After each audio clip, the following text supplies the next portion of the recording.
오늘은 가다랑어 속 이노신산의 비밀 가쓰오부시 육수 레시피에 대한 이야기입니다.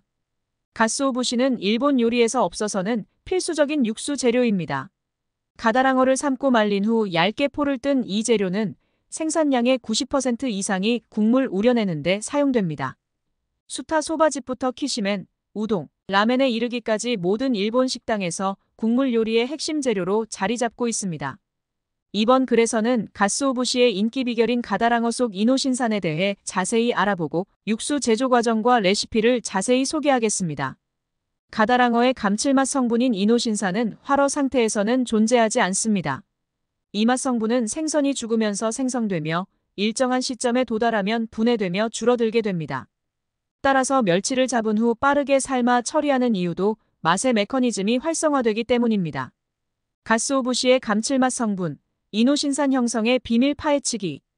가다랑어가 살아있을 때는 ATP아데노신 3인산가 근육 내에 존재합니다. 가다랑어가 죽게 되면 ATP는 분해되어 IMP 이노신 1인산로 변환됩니다. IMP는 다시 분해되어 이노신과 인산으로 나뉘게 됩니다. 이 과정에서 생성된 이노신이 이노신산 형태로 존재하게 되어 깊고 풍부한 맛을 만들어냅니다. 이노신산의 양이 최고치에 도달하는 시간은 가다랑어가 죽은 후 약 24시간에서 48시간 사이입니다. 이 시점은 어획 후 보관 온도와 같은 조건에 따라 다소 차이가 있을 수 있습니다. 이러한 차이를 고려하여 이노신산의 함량이 최고치에 도달했을 때 가다랑어를 삶으면 분해 효소의 활동이 중지되어 감칠맛 성분의 추가적인 분해를 막을 수 있습니다. 이는 생선의 풍미를 최대한 유지하기 위한 중요한 방법입니다. 가쓰오부시 육수 레시피. 재료. 가쓰오부시 20지에서 30지. 물 1리터. 만드는 방법. 냄비에 물을 붓고 온도를 85로 맞춥니다. 냉동실에 있던 가쓰오부시를 냄비에 골고루 퍼지게 넣습니다. 재료가 모두 물속으로 가라앉으면 그 시점부터 5분 후에 면포나 키친페이퍼로 걸러줍니다. 가쓰오부시 육수는 냉장 보관이 기본입니다. 여름에는 35일 정도로 빠르게 소비하는 것이 이상적입니다. 여의치 않을 때는 육수 무게의 1% 정도의 소금을 넣고 녹인 후 냉장 보관하면 일주일 이상 사용할 수 있습니다.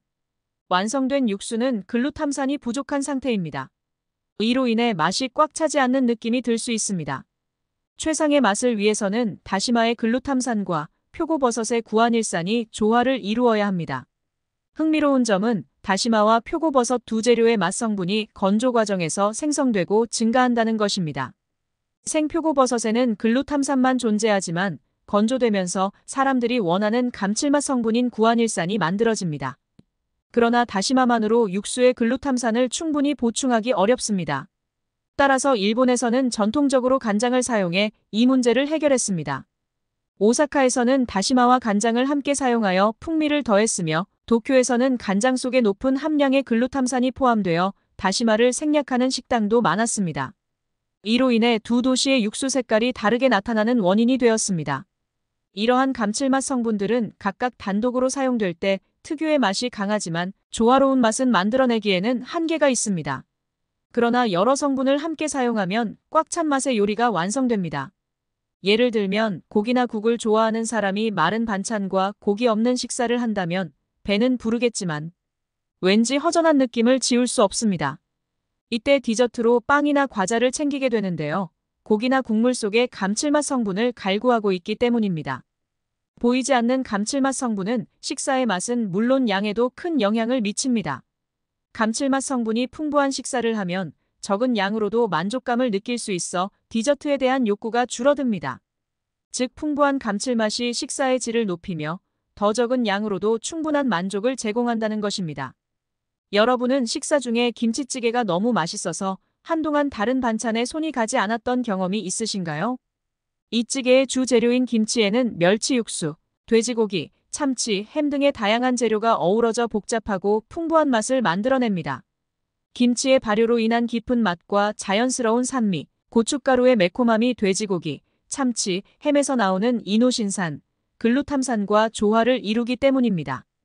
이처럼 감칠맛이 입안에서 폭발적으로 느껴지기 때문에 우리의 뇌는 다른 풍미를 더 이상 필요로 하지 않게 됩니다. 그런데 이 찌개가 구안일산이 빠져 있음에도 불구하고 반찬 없이도 충분히 맛있게 먹을 수 있다는 것입니다. 연구를 찾아보면 사람들은 글루탐산과 구안일산의 조합보다 글루탐산과 이노신산이 합쳐졌을 때의 맛을 더 선호한다고 합니다. 가쓰오부시 육수나 멸치 국물을 만드는 이유는 감칠맛의 폭발력을 잘 알고 있기 때문입니다. 다른 반찬 없이 국수 한 그릇으로 식사를 마칠 수 있다면 식당을 운영하는 입장에서는 당연히 그런 선택을 할 것입니다. 식당에서는 가다랑어의 이노신산은 물론 다시마, 표고버섯, 멸치, 조개, 고등어에서 얻는 글루탐산, 호박산, 구안일산 등의 맛을 조합하여 최상의 맛을 만들어야 합니다. 기본을 지키지 않고 마케팅에만 의존하는 것은 깨진 독에 물 붓기와 다름없습니다. 손님을 단골로 만들기 위해서는 균형이 깨진 식사, 보다 감칠맛이 조화로운 국수 한 그릇이 더 효과적일 것입니다. 이러한 육수를 만들기 위해서는 많은 연습이 필요하지만 누구나 시도할 수 있습니다. 오늘 소개한 레시피를 활용하여 자신만의 국물 요리를 완성해보세요. 오늘은 여기까지입니다. 소바 강사 키리안이었습니다. 감사합니다.